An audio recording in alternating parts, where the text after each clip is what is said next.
ho coordinato questo progetto, che è un progetto veramente molto importante per la nostra comunità. Ci ha visto al centro di tutta una serie di attività che sono partite 2 anni fa, prima della pandemia, e hanno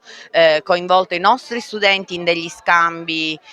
culturali e scambi anche umani con altri partner della nostra realtà europea, e che hanno dato la possibilità a tutti noi di comprendere il fenomeno del bullismo in maniera più ampia. Ciò che abbiamo alla fine di tutto questo percorso capito è che